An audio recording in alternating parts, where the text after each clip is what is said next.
not all that spectacular, really, because A flat same as G sharp, so it sounds almost like you're going to a supertone. Yeah. So, but that's what I'm saying is different emotions. So you have F sharp minor, and then pick another one at random and spell it, and we'll try it. Okay, let's see. Is that a mine? Okay, I'll pick one at random. D, F sharp A. You feel that lift? Yeah. And F then sharp you pick minor. one faster than the last one. D minor, DFA. Okay.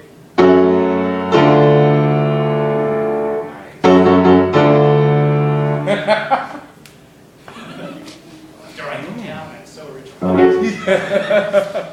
Anyway, that's how you do it. So it doesn't matter whether the triad even has notes in common. Originally, this came about because you had that A in common. But when they later tried it in the late Romantic period with an A flat, they said, still has a strong emotion. And there's just something about that third relationship. Yeah. I like it. I like that a lot. And like I say, this is actually an easy one to add to a piece. It takes hardly any effort past the spelling. You don't have to justify why you're using it, the chromatic third relationship. And it just will embarrass you because that's the part people say, oh, that was so good, that must take you forever to write that. Well, how did you come up with that idea? You just tell them, it was chapter 12. That's on page 3. It was on page. Yeah. Well, book. Well, the book. The resolutions are going to be. It's almost like you're modulating or doing something there too, though. You are doing something. You know. You're chromatically going to some notes that aren't in the key. Right. So, and how do you get out of it? Well, you could use chromatic third to get back, or you could Oh, I guess so. Yeah. You just do that. jump to a dominant, back to a tonic. That's what I did. I jumped to a dominant. Yes. Congratulations. So that's a good way out.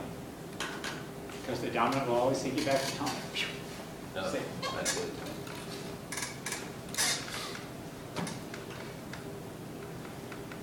Okay.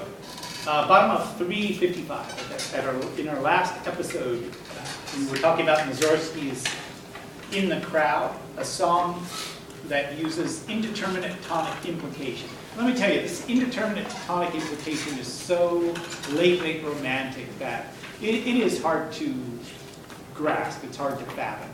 But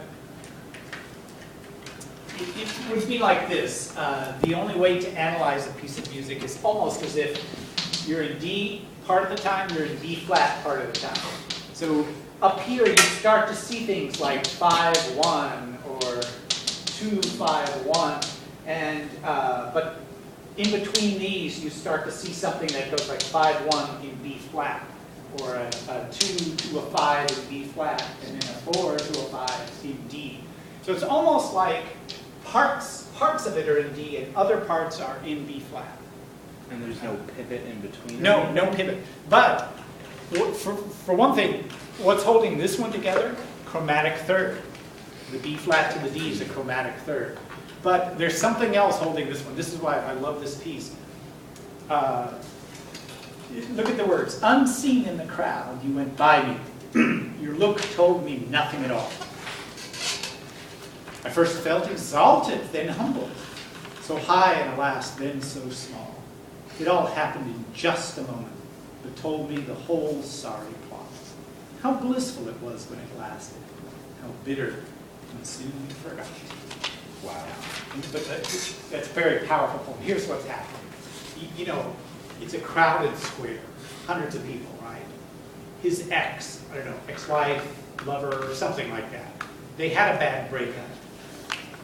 So he's walking through the crowd, and he sees her, and she glances at him. But she doesn't have any anger in her face. And for a second, she's not mad at me anymore. He feels this joy when they're in love. And then he thinks, she didn't see me. It's a crowd. You know, you go like this in a crowd. You look right through someone. And he celebrated that fraction of a second that he felt good before he realized, no, she forgot about me. She didn't even recognize me. Oh, God. Now, why the two keys?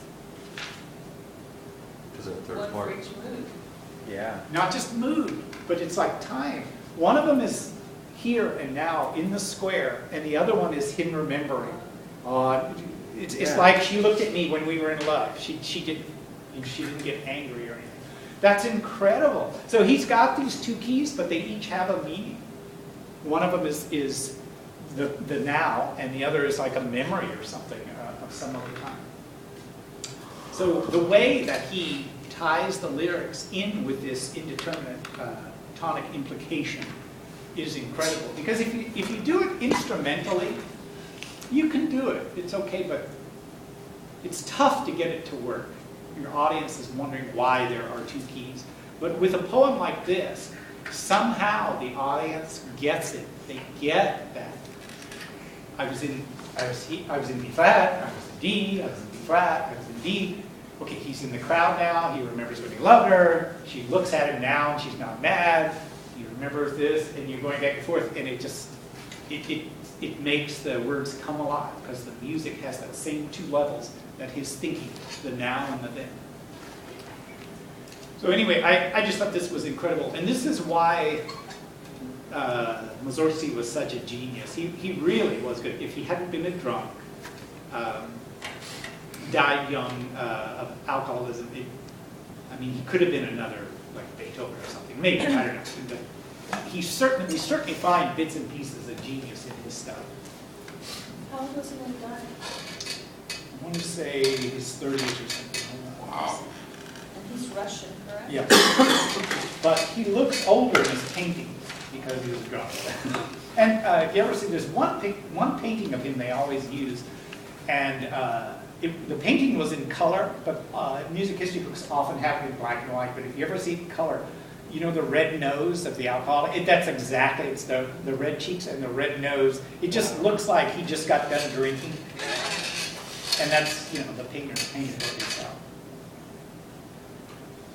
And so when the last chord on page 357, when the last chord is sounded, you've got elements of B flat and D. You have a B flat triad, but there's a D in the bass, as if it meant to end on a D major. So he's still torn between these two, from the present in the crowd and his memory, and wishing he was back.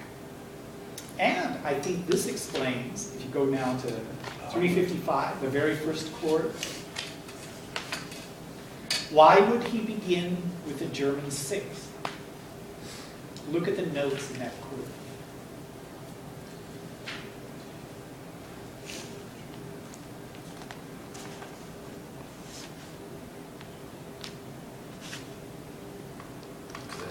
D, F,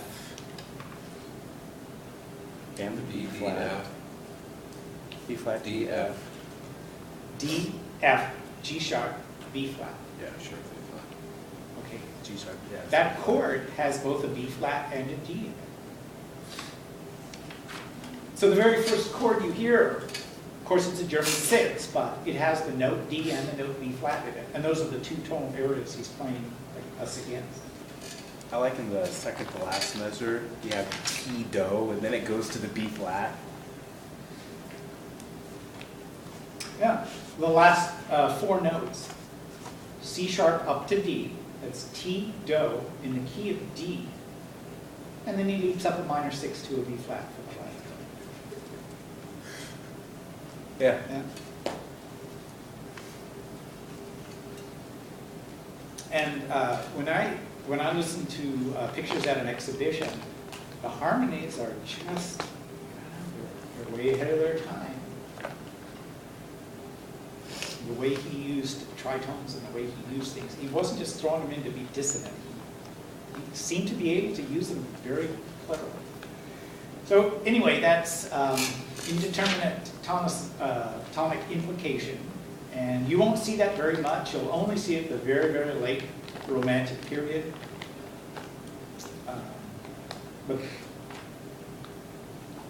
that's one of the things that kind of ended off Romanticism and started the modern period.